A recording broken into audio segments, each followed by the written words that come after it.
Kerajaan Kediri yang berada di Jawa Timur. Kerajaan itu dipimpin oleh seorang raja, yaitu Tunggul Ametung. Rakyatnya makmur dan tenang, hingga pada suatu saat kerajaan tersebut diserang oleh kerajaan lain.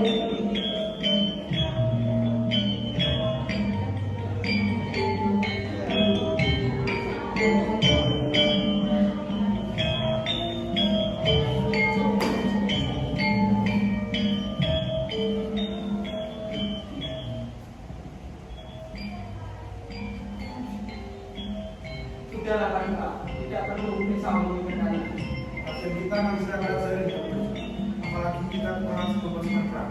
Gimana ini? apa juga? Bagaimana kalau kita mencari kamu perang? Boleh juga ya. Baiklah, perintahkan kau segera mencari sekolah yang gagal dan syariah untuk dapat mendukung persiapan pasien kita. Kita Pak akan segera carikan dan memberitakan kepada Pak. Kebeli itu pun bertugas untuk mencari panglima perang baru. Sampai pada suatu saat, ia bertemu dengan Ken Arok. Terlihat tubuh Ken Arok yang gagah sedang berlatih bela diri di pekarangan. Kebeli Ijo merasa bahwa ialah orang yang dia cari. Sepertinya dia cukup gagah. Hei kamu, siapa namamu? Aku Ken Arok, siapa kau dan mau apa kau kesini? Aku Kebo Ijo, aku dari kerajaan Kediri. Aku disuruh Pandega untuk menunggu, untuk ikut aku perang. Baiklah, aku setuju, tapi biarkan aku izin kepada istri dan anakku dahulu. Baik, silakan meminta izin kepada anak dan istri. Aku ikutlah ke kerajaan. Baiklah, aku tunggu dulu.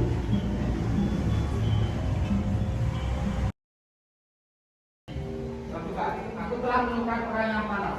Itu kayak siapa dia? Ken Arok Pandega, sepertinya dia cukup gagah. Baiklah, apakah dia sudah memiliki anak dan istri? Sudah Pandega, Baiklah, lalu gimana dia sekarang? dia sedang dikeluarkan. Bawa mereka. Kebeli Ijo pun bertugas untuk memanggil keluarga Ken Arok.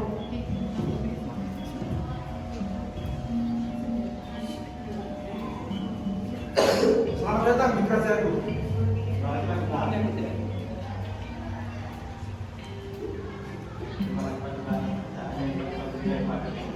Tapi biarkan ini, tapi izinkan ini dan aku bersini. Baiklah, tidak perlu begitu. Aku di luar kamu sudah jadi bagian dari kami sekarang.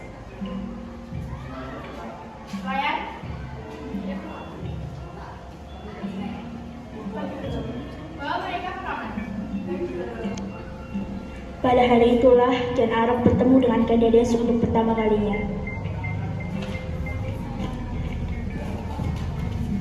Di saat itulah pertemuan antara keluarga kerajaan dan keluarga Ken Arok. Semuanya bersahabat dengan baik, begitu juga Anusapati. Ia pun menjadi sahabat terjaya di kerajaan. Keesokannya, perang itu terjadi, dan kerajaan Kediri pun memenangkan peperangan itu. Akhirnya kita menang peperangan ini. Semua karena strategi kita. Terima kasih kita.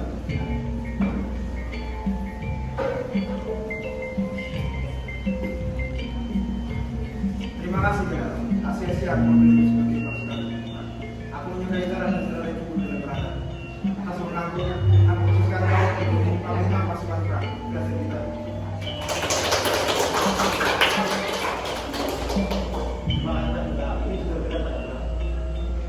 Terima kasih Ken Arok. Sudahlah, ini sudah biasa. Dan di saat itulah Ken Arok mulai merekahkan rasanya secara diam-diam terhadap Ken Dedes. Paras ayu Ken Dedes yang menawan tak dapat membendungkan hasrat Ken Arok untuk tak mencintai Ken Dedes. Dan di saat itu juga hari di mana keluarga kerajaan bersuka cita. Mereka bergembira atas kemenangan perang, juga atas terangkatnya Ken Arok sebagai panglima baru kerajaan. Hari berlalu cepat, euforia tak terbendung masih begitu terasa. Tapi tidak bagi Ken Dedes. Ada sesuatu yang mengganggu pikirannya. Hingga pada suatu malam, Ken Arok melihat sosok Ken Dedes yang sedang terlihat melamun sendirian.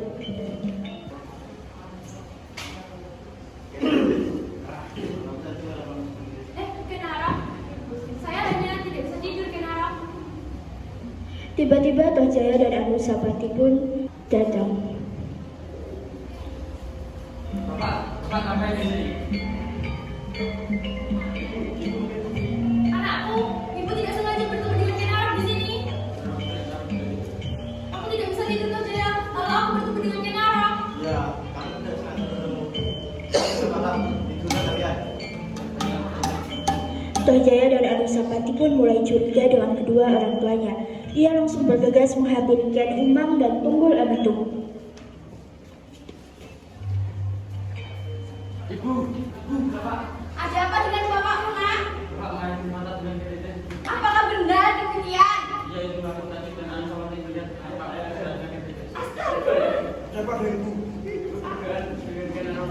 Oh, mungkin itu ibu yang berurusan dengan kenal dan masyarakat. Tidak ya, aku tadi lihat dia berdua. Sisi jalan juragan. Tunggul Ametung yang merasa janggal dan curiga, pada keesokan harinya, ia pun langsung bertanya kepada Ken Arok. Layan. Panggil kenal kembali sekarang.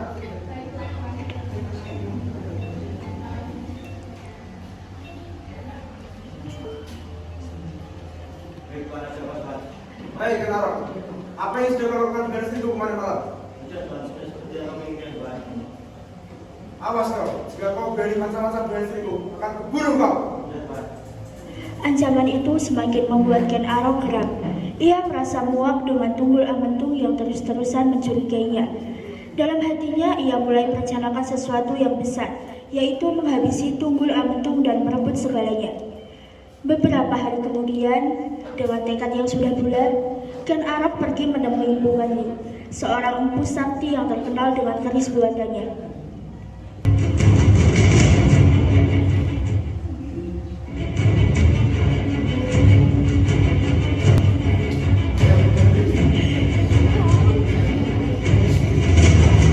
Aku salah dengan laki-laki itu.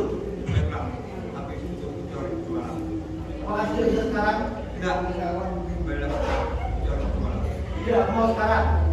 Ken Arok yang merasa kesal dan jengkel pun langsung membunuh Ibu Gani.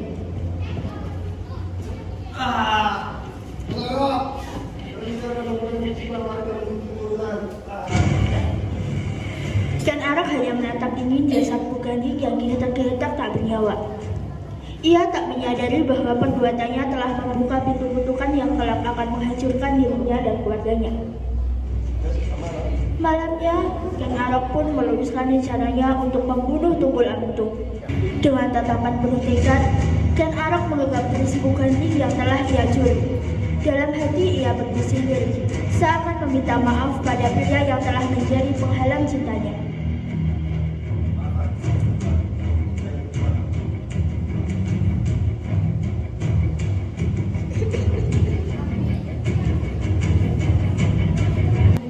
Lalu keesokan harinya, Ken Dedes berteriak melihat suaminya berlumuran darah.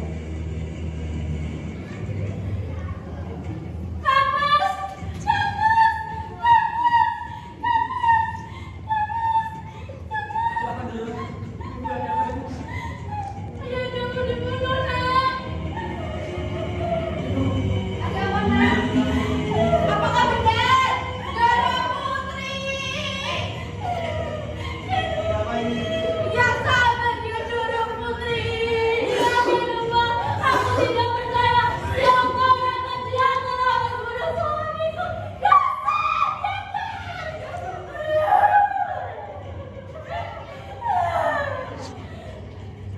Sedangkan di sisi lain, Ken Arok yang licik dan tidak merasa bersalah menyuap seorang pelayan untuk menjadi saksi.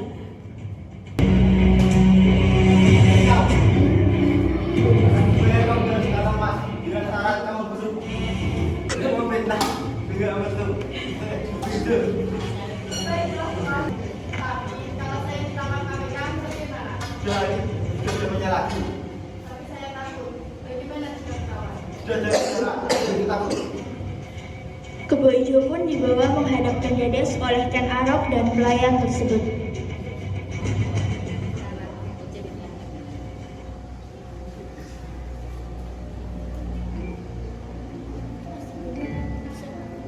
Jadi, kamu yang membunuh suamimu? Sungguh bukan, Doro. Betulkah itu? Doro, dia yang membunuh. Betul, Doro, dia yang membunuhnya. Saya melihat sendiri. Dasar biadab! Kamu harus merasakan penderitaan suamimu. Kenapa? Bunuh dia! Kenapa kau bijak? Akhirnya Kebo Ijo pun dibunuh karena Kandades mempercayai pelayan tersebut. Malamnya Kandades sedang menangis di tepi sungai yang hening.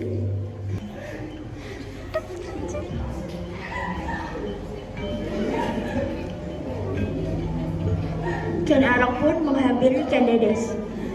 Suamiku, kenapa kamu meninggalkanku seperti ini? Tak sengaja Ken Umang, Tohjaya, dan Anusapati berjalan dan melihat Ken Arok memeluk Kandades. Astaga, suamiku! Apa yang kamu lakukan di sini? Sangat jahat, Bapak tidak diperasaan ibu. Ini tidak seperti yang kau pikirkan, kan, Umang? Enggaklah! Suamiku, semua janjimu itu palsu! Sebaiknya kalian menikah saja! Akhirnya Ken Arok dan Kandades menikah dan hidup bahagia. Dan tahta kerajaan pun diambil alih oleh Ken Arok.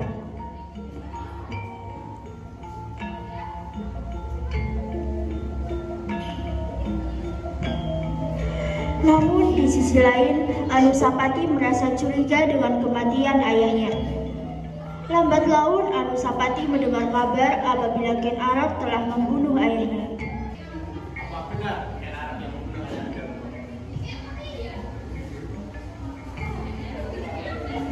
Ada apa, saudaraku? Tidak ada apa-apa. Ada apa dengan Anusapati? Setelah mengetahui bahwa Ken Arok adalah dalang di balik semua kejadian ini, ia pun dipenuhi amarah dan bertekad untuk menghabisi Ken Arok. Di sebuah lorong istana, Ken Arok berjalan dengan santai. Ia tak menyadari bahwa ada bahaya yang mengintainya.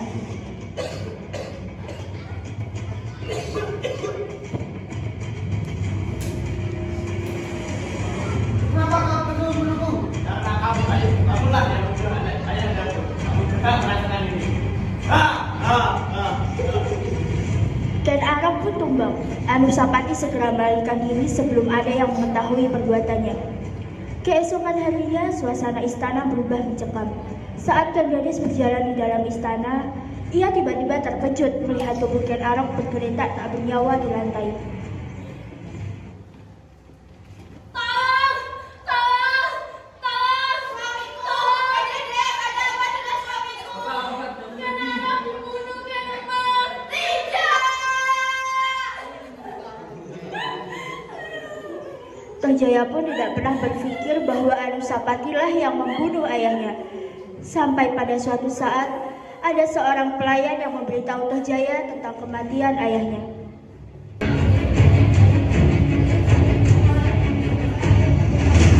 Apa itu? Tidak mungkin. Anusapati! Ada apa, saudaraku? Kurang ajar kamu membunuh putraku. Karena bapakmu lah yang membunuh ayah andaku. Tidak bisa, kamu sudah harus mati. Kamu sudah harus mati karena kamu telah saksi mantan. Kutukan keris Mughani pun terus berlanjut. Satu persatu anggota kerajaan terbunuh oleh ambisi dan dendam yang diwariskan. Setelah membunuh Anusapati, Tohjaya akhirnya naik tahta dan menjadi Raja Kediri. Namun takdir berkata lain. Suatu hari keturunan Anusapati membalaskan dendamnya. Tohjaya pun dibunuh dengan cara yang sama, oleh keris yang sama, sehingga ia tidak sempat menikmati kekuasaannya. Pada akhirnya, baik Anusapati maupun Tohjaya tidak pernah menjadi Raja Kediri yang sejati. Mereka hanya menjadi bagian dari rantai ketukan keris Mugandin yang tiada akhir.